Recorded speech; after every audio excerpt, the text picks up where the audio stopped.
Welcome, luxury enthusiasts, to the Luxury Travelers Podcast, hosted by Rodney George. The ultimate passport to opulent destinations, extravagant experiences, and unparalleled indulgence. Whether one is a seasoned jet setter or daydreaming of the next lavish getaway, the Luxury Travelers Podcast has it all covered. So buckle up and prepare for a journey into the lap of luxury. Now, your host. Well, good morning, good afternoon, good evening, whatever time it is when you're finally tuning in to this version of the Luxury Travelers Podcast. I kept running into this guy, our guest today, at industry meetings over the last few months, and so I finally, he's so busy it's hard to pin him down, but I was able to convince our guest today, who's Oscar Dunn, who's the Vice President of Expedition Cruise Sales at Abercrombie and Kent, to join us on the call. Now, Oscar's not only a seasoned expedition travel expert, but he's got some family roots that are based in this business as well. But Oscar, welcome to the show. Thanks, Rodney. How are you? I'm doing great. Looks like you got your beard all ready to go to Antarctica there. Yes, I'm prepping up for the cold of Antarctica. So pretty much, I'm kind of those, but it gets very cold down there. So yes, I have to get ready again. Well, good. Well, listen, when we've chatted in the recent past, there's a number of exciting things going on in your industry. I've kind of focused and drilled deep on expedition in the last 3 or 4 episodes, and because I truly believe that expedition cruising, particularly polar expedition cruising, is the next river cruise. I really believe that that's how this thing's going to expand. Do you have any thoughts on that? Yes. I will disagree a little bit with you. Yes, expedition is the future, but I would say there's more than just the polar expeditions. There's a lot of amazing destinations around the world. We have, of course, I would say the classic is Arctic and Antarctic, but then we have amazing destinations, not only in the cold places, but we have places like Galapagos, for example. It's a perfect scenery for expedition. I went there 2 weeks ago with a diving trip and I stay around the islands. And it's like one of the guests on board our ships, he said, it's like being in Jurassic Park. So it's amazing. Yeah, it is. It's just like the iguanas. You have like the penguins in one side, the iguanas on the other, the sea lions. We have the bluefin boobies dancing around, the pelicans just diving into the water. It's just everywhere. You're a master diver, right? Yes, dive master, that's one of my passions. Pilot as well, that's another of my passions. I think that's the reason I'm perfect for the expedition life, kind of.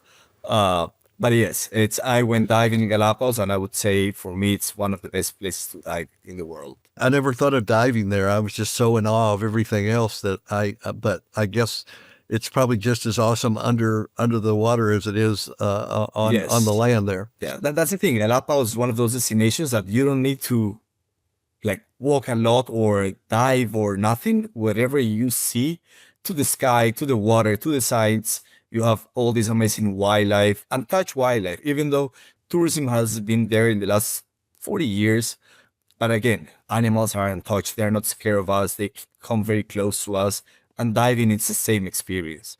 Again, I was diving with over, I would say, 200 hammerhead sharks, whale shark as well. Like, again, it's amazing diving with the iguanas, how they eat underwater, and a lot of endemic animals from Galapagos. That's the most important part. You won't see them anywhere in the world. Amazing. So there's a lot of expedition companies out there, and there's a lot of, I guess there's even some wannabe expedition companies. So why Abercrombie and Kent? Because I knew you before you were at Abercrombie and Kent. So why Abercrombie and Kent for expedition?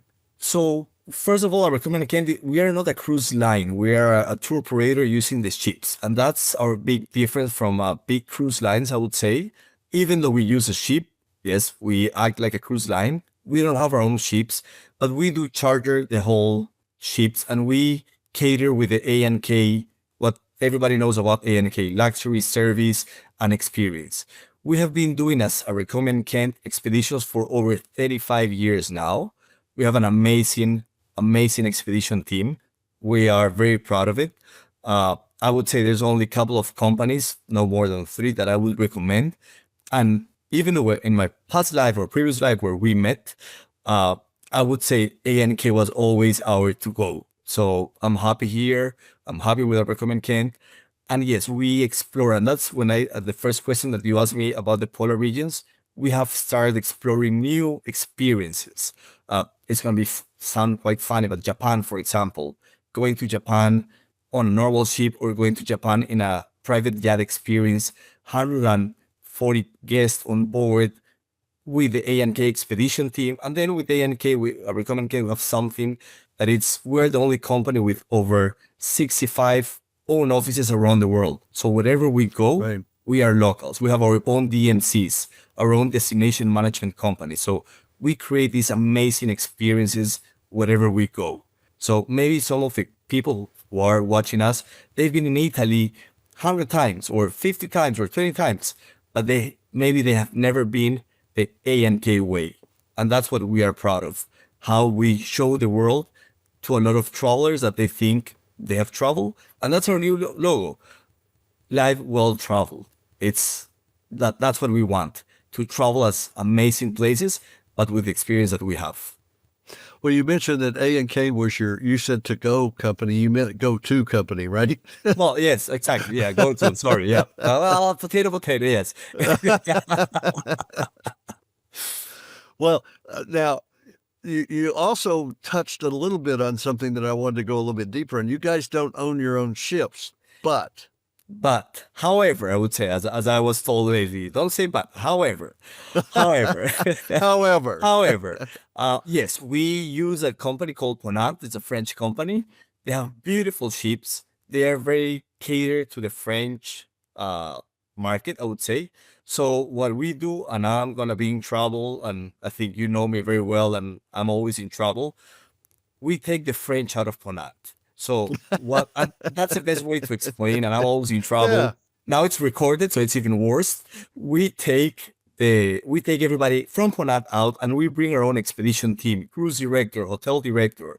So we cater the ship. We use the hardware of the ship, beautiful rooms, beautiful suites, beautiful accommodations, modern ships, but we bring our own people. So it's only English speaking. We change the menu, we change the itineraries, we take control of the whole ship. So the hardware is going to be the Ponant ships, but then the people on board is going to be the A&K, Abercrombie and Kent service that is very well known. So also we limit the capacity of the ships. The ship that we use for the polar regions, for example, she's built for 264 passengers. We keep it under 200 guests. And that's a magic number. 200, it's a magic number for the polar regions. You have access, unlimited access to all the landing sites in South Georgia, in Antarctica, and that's what we want. We don't want to cancel a landing. We want to offer all kind of activities as much as we can out of the ship. So we use Ponant, but again, it's just the hardware. The A&K people, it's on board.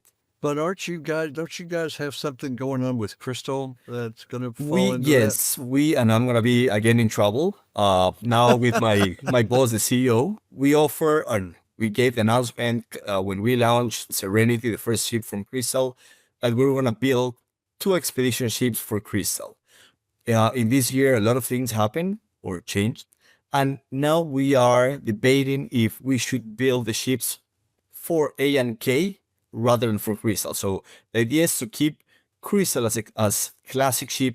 3 beautiful new ships are coming, 650 guests, more or less beautiful. I've seen already the blueprints.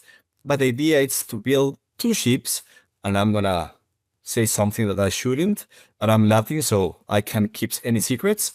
The idea is to have 1 ship around 150 guests for the non-polar region. So amazing, the Kimberley, going to French Polynesia, going to Papua New Guinea, all these exotic destinations.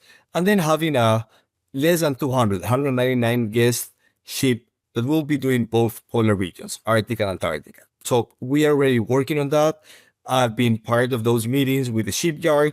believe it or not, the most difficult part was to get the shipyards. They are waitlisted for the next 12 years. What a great business to be in, building Right, ships. exactly, Because yes. take a number and we'll talk to you in 5 years. Don't call me, I'll call you back more or less. Yeah. Yeah, our owner, Manfredi Lefebvre, the Italian heritage, he's very good friends of a lot of shipyards from Italy. Yes, that's the reason we got a little bit of a space. They squeeze us, so we're building the new classic ships, and expeditions are coming, I would say, in the next 3 or 4 years. So will any of those new ships be bona fide icebreakers so that you can get all the way to the North Pole? I will say something maybe a lot of people will be upset with me. You don't need a proper icebreaker. There's no real commercial icebreaker. There's a strength hull of the ships, but you don't need Antarctica. We go in summer. We go when there's no ice. You don't need the ice. It's gonna be a proper P6. That's the highest category to be on the ice. That means we can go into it's called fast ice. We go into the fast ice. We open the doors and the people can go around, can walk in the ice. So that's what we want. Even there's one commercial, I would say, icebreaker, but then even that one can't go where the real icebreakers go. So our ship is gonna be P6, that it's a maximum category for the ice. So it's gonna be a proper expedition, polar expedition ship. So with that ship, do you actually get to the North Pole, or you just... No, so we went to the North Pole this year. We can do the North Passage. We can do the Northwest Passage, the Northeast Passage, when it opens. And Antarctica, you don't need again. So it's Right. no need to. And the North Pole, to be honest, we did once, and I don't think we're gonna do it in a while. You need a special equipment to that, so it's no need. But Ponant has a ship that will do that, right? Yes, yeah, we chartered Ponant ship. That's the Okay, It's a beautiful ship. We chartered that this year. We had it. We went to the North Pole. That's the reason. Usually we change our itineraries now and then, or every year we do a new activity. For 2027, we're looking to do something amazing also in the north. I can't. Sorry, that's out of my reach. I can't. I promise. I promise everybody that I wasn't gonna talk about it. So I will keep my word. Okay. But it's an amazing experience that we were planning, and for that we might charter again the Commandant Shortcut. Now, a lot of cruise lines, in particular, they go to Antarctica, but it's a 5 to 7 day thing. You guys have a really expanded itinerary that goes into South Georgia, South Georgia, and the yes, Falkland Islands. Yes, right. So, as you know, there's a lot of options to go to Antarctica. One is just a classic Antarctica, as we call it, that it's from Ushuaia or Port Williams all the way down through the Drake Passage. We want to do more. We don't want that back and forth. We want to create more, I would say, experiences. And that's the reason we changed. This year right now the ship is in Antarctica, just on the classic one, just going from Ushuaia to Peninsula and then back, 10-day voyage. Then we have 2 long 19-day Falkland Islands, South Georgia, and then the Peninsula. What a lot of people, they don't know, it's South Georgia is the safari of the South. South Georgia is where we land in St. Andrews Bay with over 300,000 king penguins. You smell them before you see them. It's amazing. I still have some, even though my last time in Antarctica was a year ago, I still have some nightmares with the smell in my nose. But it's a magic place. It's where you will see penguins until you can't see it anymore. Antarctica is a continent. It's beautiful. Don't get me wrong. It's an amazing experience. It's the vastness of the continent. It's a wide continent. For most of people here, maybe it's the last frontier, but South Georgia is a highlight. So yes, we have 2. This year we have 1 to the Peninsula, only Antarctica and then back, and 2 to South Georgia. Next year, 2025, we will offer only 2 South Georgia, and then 2027, one more time, we have kind of different activities with 2 South Georgia ones, one more to Antarctica, only the Peninsula. One we're gonna go across the polar a circle. So we are always changing. So for next year, but yes, we have seen a lot of our own guests. They've been already in the peninsula and they come back and they want to go to South Georgia because once they come back, they see photos, they see everything, and they say, "Why? Wow, I never know that existed." So that's the reason we're doing these 2 voyages next year, just for those that maybe have been there, but they know they are missing the highlight that it's South Georgia. Well, we've been talking about a lot of cold weather climates. What's your favorite expedition cruise? What's your favorite expedition destination? Destination? Ooh, my heart always goes to Galapagos. I would say it's one of those places that if I'm from Ecuador, I work there, I've lived there, and it's a place, as I told you, I just came from there. It's my to-go place, I would say. But we have amazing destinations. Japan, for example, it's one of those places that when I joined the company, when I joined AMK, I was looking at areas and I said, I'll go to Japan, went to Japan this year, and how we propose Japan, the history, how we go in depth. Then, but for me, as you just mentioned, I'm a scuba diver. The one that I love it is between Bali to Australia. So we go to all these amazing small islands in the middle of the Alor Ocean. We go to Alor Island. We go to the Panda Sea. We go to Papua New Guinea. There's no hotels. There's no resorts. There's nothing. It's traveling in time. It's being received by the warriors in the water. But then 2 days before, we are in Komodo Island with the Komodo dragon. 1 day before, we're in Pink Beach. Amazing beach. Pink sand. So that for me, that's a favorite, to be honest. But again, then we have another destination, Italy. I've been in Italy, as I mentioned many times, but then it's a different kind of activities. But for me, going back to which one is the best one, Indonesia departure, I would say it's out of this world. Now, are you guys doing the Society and the Marquesa and the Cook Islands already, or is that something that's coming with the newer ships? It's going to come with a newer ship. We've seen it. We've done it before. But then it's going to come with a new ship. Yes, we are trying to be more towards the Indian Ocean, South Pacific. But sadly, again, because we are partners with Ponant, sometimes they don't have the ship available in those destinations. But with our new ship, we will pretty much decide our own itineraries. So I'm having a hard time envisioning Italy or Japan as an expedition destination.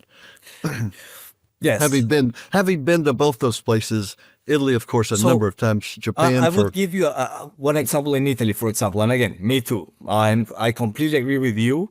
How can you do expeditions or in Japan or Italy? For example, in Italy, we have a lot of we give between 3 to 5 options per day, and one of those are hikes. So we go to the Mount Etna, we hike there. But then again, it's going in depth. We have one of our culinary expeditions is going into the market with the local nonna, with a woman, the grandma of a family. So she will buy things, and because it's a small ship, and in ANK it's all small groups. It's only 12 guests per group that we do our excursions. So imagine going to a local market and then going to her house and cooking in her kitchen and having those local tastes. So that's again something that, as I would like to say, money doesn't buy, even though money buys those kind of things. But we can do that because we are locals. Wherever we go, we play local.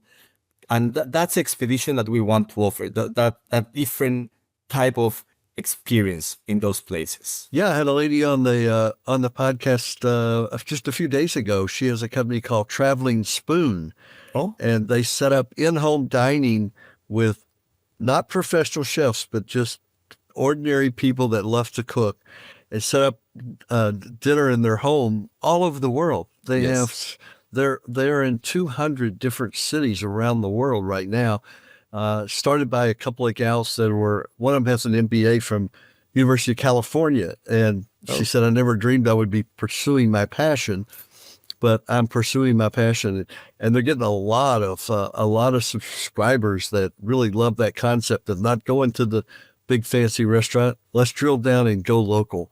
Exactly. Well, that's what I say. You know a place, you know a city, you know a country with the stomach, more or less. That's the best way to know a new cultural place, a new place for you.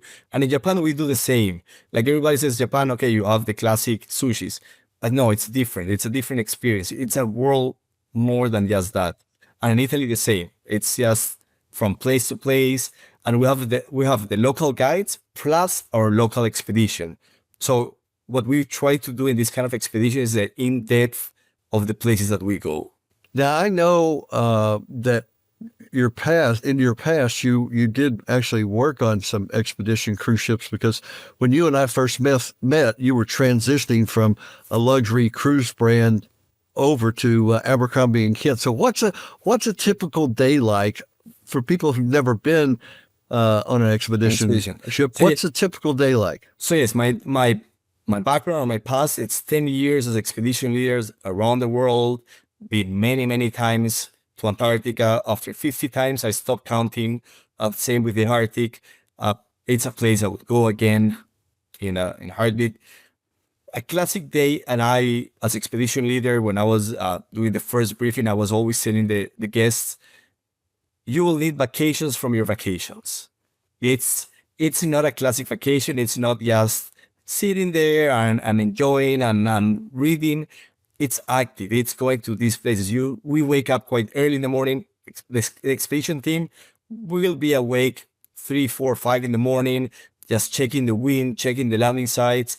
Then normally a normal day, the guests will wake up around 6:30, 7 in the morning. And then you have to, of course, get ready with all the gear. And then our first activity will be around between 8:30, 9 a.m. in the morning after breakfast. And it's walks and hikes, and you have to walk to rookeries. And then after a couple of hours visiting the place, you come back on board the ship around 11-ish, 12, take out the gear. And again, don't think that it's easy. Oh, I'll take out the gear in 2 minutes. No, it's a lot of gear, so you have to give time. Then you can relax, you can have a nice lunch, a power nap. Meanwhile, the ship will reposition to a new place, and then we have 2 more activities, 2 p.m., and then maybe a Zodiac cruise from 2 to 5, 2 to 4, and then a Zodiac cruise, sunset Zodiac cruise, it depends where we are. And then you come back for the briefing at 7 p.m., dinner 7:30, and believe me, by 9:30, the ship is a ghost ship. Quiet. Everybody asks me, do you have entertainment? We want to go to the casino. We want to go to the theater. That's the first day. The third day, everybody's sleeping. By 9:30, everybody's out. So it's a lot like Naples, Florida, where our office is. Pretty much the same in winter, yeah.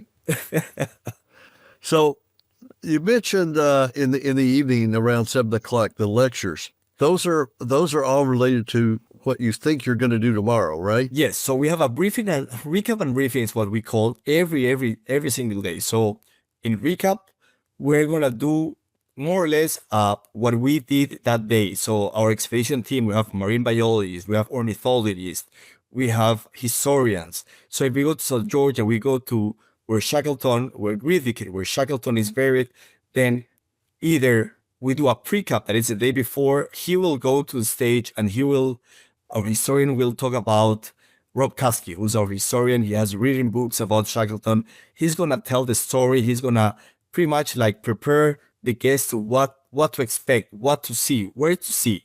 So it's not just going there and taking photos. It's going there and taking a little bit in your heart with you back. So you go, you know what to see. And also ornithologists, you're going to talk about the birds, about the wildlife, what to see, what to expect. And maybe if we see something amazing, orcas or something, then that night, that evening, our marine biologists will be talking about what type of whales we saw or what type of activities we saw. So it's a lot of knowledge that we have there. So, and that's a recap. And then the expedition leader will go to stage and he will say, talk about next day activities, which we always make the joke that we give the plan A to everybody at 7:15. Everybody then goes to dinner. And when they're in dessert, we're already in plan F.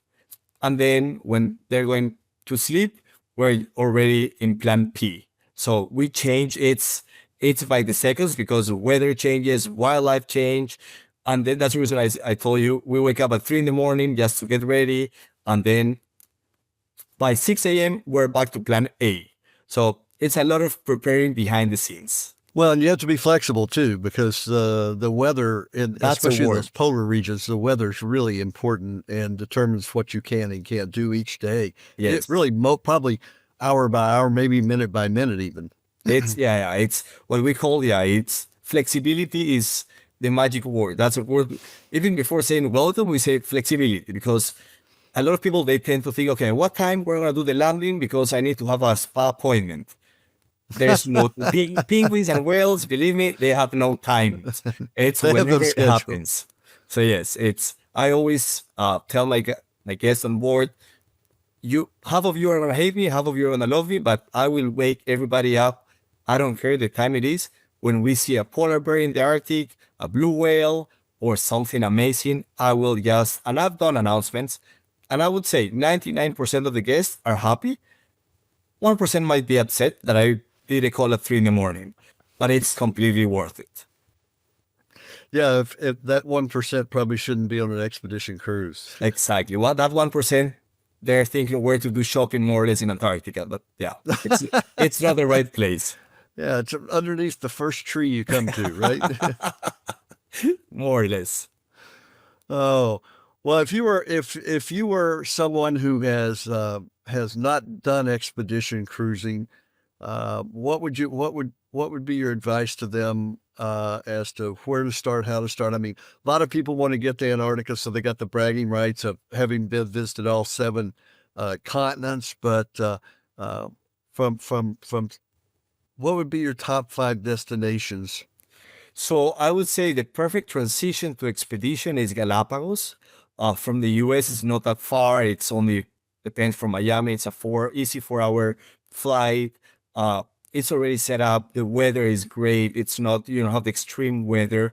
It's more like a beach kind of activities with a lot of wildlife. And then I would say Antarctica right away. It's our introduction to expedition.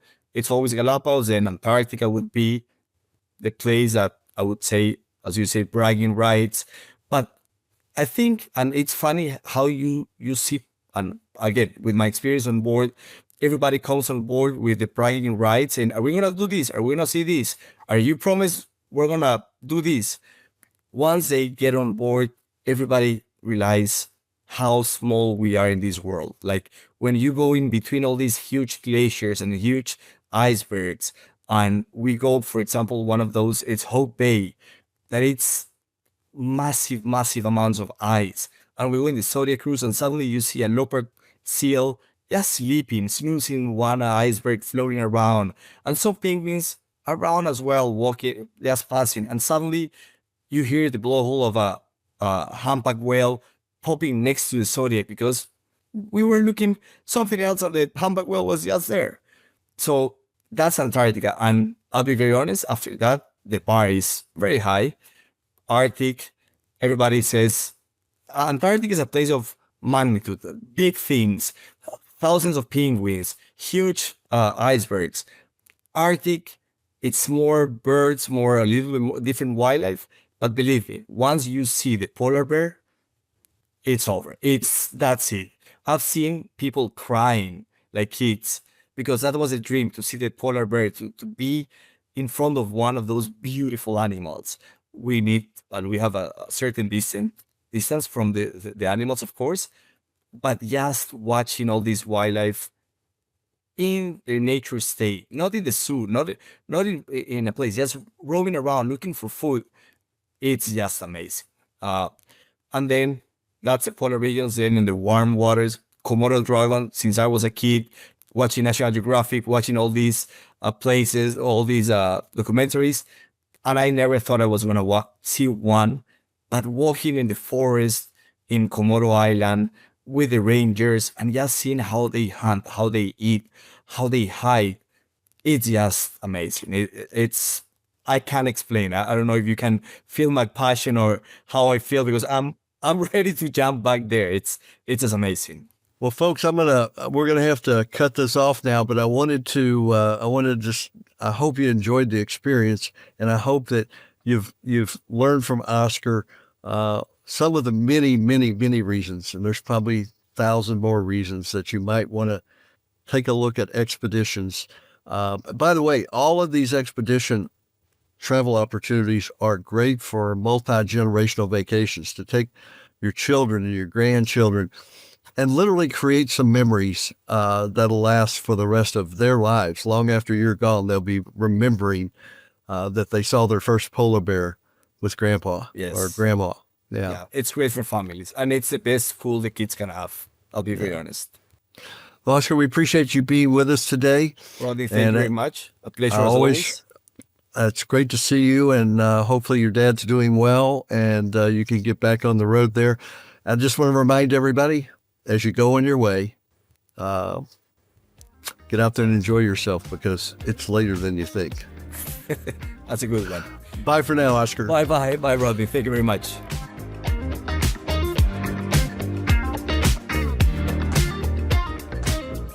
Thanks for joining us on the Luxury Travelers Podcast. For more information, head on over to luxurytravelerspodcast.com to connect with our team or leave us a message. Until next time, safe travels and savor the extraordinary.